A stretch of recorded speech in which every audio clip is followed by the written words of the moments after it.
You have always wanted to have that six-pack abs or break your fitness plateau, but couldn't. You wanted to get good grades for school, but always fail. Your friends are earning double, triple, or way more than you. And when they ask what's your pay, your mind wanders frantically to find an excuse to avoid answering them. It's not that you didn't work hard, it's not that you didn't try. In fact, you have tried all sorts of fitness programs, followed various diet fads, tried all these 30 days, 90 days, 100, 1000 days challenge, but you still haven't achieved that aesthetic body that you have always dreamed about. You head back to school after your holiday, or to a reunion with your ex-classmates, and everyone else looks different in a better way except for you. You studied really hard every single day, but you are still barely passing school. You have worked hard at your corporate job, enduring your demanding bosses and colleagues. But when you reunited with your old friends, you're embarrassed at your non-existent achievements. You ask yourself, what am I doing wrong? I've put in so much effort, tried all these different things. Why do I still look the same? Why am I not getting stronger? Why am I not getting the grades despite studying so hard? Why are others getting the results and not me? Am I just born unlucky? Am I just not meant for success? What happened to that quote? Work hard and you'll be rewarded. For me, I've always been fit, but have been struggling to break this invisible plateau that seems to separate me from the elites. I've tried all sorts of crap that you have probably tried, but was still never able to break it. In fact, the standards I've set for myself tend to be so high that I end up ditching the whole thing and relapsing back to mediocrity. But it's only after I started utilizing this weird mindset trick that enabled me to taste exceptionality and eventually achieve my goals. This weird mindset trick is to stop counting. Yes, you heard that right. Stop counting. Before you start chasing me with a pitchfork and blabbering about the importance of counting whatever you are counting to track your progress, I beg you to just give me a couple of minutes. Watch till the end of the video, hear me out, and I promise you, your life will change. Let's use pull-ups as an example. Imagine yourself doing 5 sets of 5 pull-ups. You felt great for the first 4 sets of 5 pull-ups. On your very last set of 5 pull-ups, you started to struggle, but you still managed to wrap out the last rep.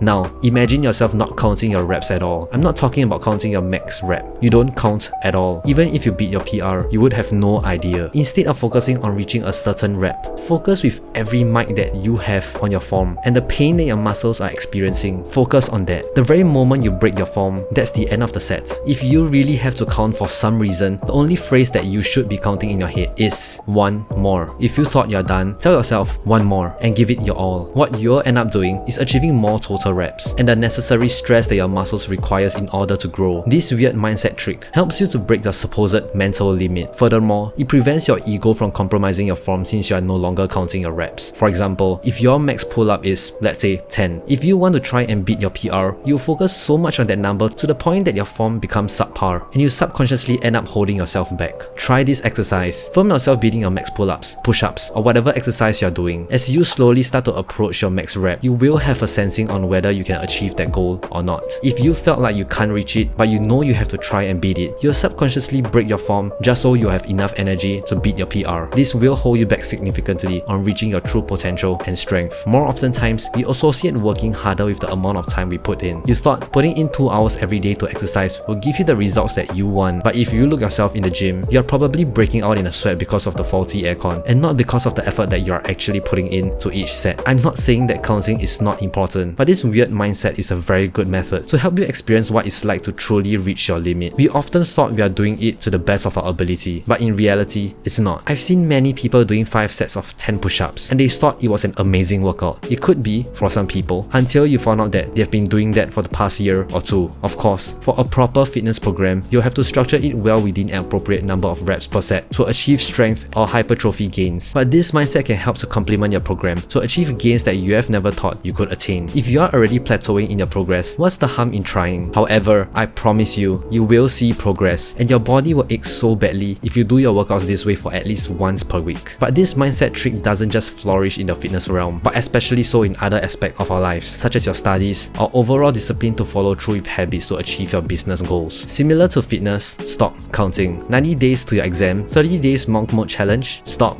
counting. Just think about what goes through your mind when you kept counting like it's a doomsday timer. Come on, 69 more days to the end of your exams, 9 more days to the end of monk mode challenge. You're basically praying and focusing on the end end of it. Just like when you're counting your reps, when you should be focusing on the actual process so that you can achieve the outcome that you want to achieve at the end of those number of days. If you're focusing so much on wanting everything to end, what's the point of even doing it? Because you're forced to study? Well, then you can't complain if you get subpar results. The idea of not counting in this context is not just to take away your attention from the end goal so that you can actually achieve that end goal that you want. But what it does is this one thing that's way more significant than the initial mindset trick that I've been talking about. That thing is your identity. Think about it this way. If you want to truly excel in school, you can't just study only when the exams are nearing. You have to put in effort to pay attention in all your classes and study consistently every single day, no matter how little it is. Just because it's the beginning of the semester and you're weeks or months away from your next test or exam doesn't mean that you can kick back, not pay attention in class, and not study. You have to embody that identity of a hardworking student that loves to learn regardless of how near or how far you are away from your exam. You don't start a timer when you're X number of weeks away from that test and study only when you need to. You study because you are the type of person that studies. That's how you truly excel in school. If you look around at your classmates, the ones that always excels in their studies are always paying attention in class, finishing their homework and studying consistently no matter how near or far they are to their exams. I know what you're thinking. You have classmates that doesn't seem to study or pay attention in class, but still tops the class on a consistent basis. Let me spoil you. This type of people studies way harder than you think when you're not looking. How do I know that? Because I used to be like that. I'm always tired and sleeping during lectures when I was in university, but I still graduated with a really good GPA. Was it because I'm smart? No way. I simply study harder and smarter during my personal time. I studied topics before the lecturer even started on them in class, and I study every day regardless when my tests or exams are held. Was it because of discipline? Am I forcing myself to study? No. I studied because that's my identity. I'm not me if I don't work hard. I know there's a group of people out there that swears by the benefits of counting. Sure, it has its benefits. I'm not saying that you should completely ditch it, but if you're plateauing in the progress of whatever that you're pursuing right now, be it fitness, your studies, your business, or whatever it is, why not give it a try and implement it as a part of your program? Stop focusing on the numbers. Stop counting. If you're doing pull-ups, just put your ego down, focus on your form and the strain that your muscles are experiencing, and keep going until you genuinely cannot do another one without breaking your form. You'll be surprised how much progress you'll get if your ego isn't holding you back. If you're studying even when your exam dates are not announced yet, you'll be shocked at how much free time you have on the days leading up to the exam, how stress-free you are while all your friends are counting down to doomsday, and how much progress you have gotten that you thought you were never able to achieve.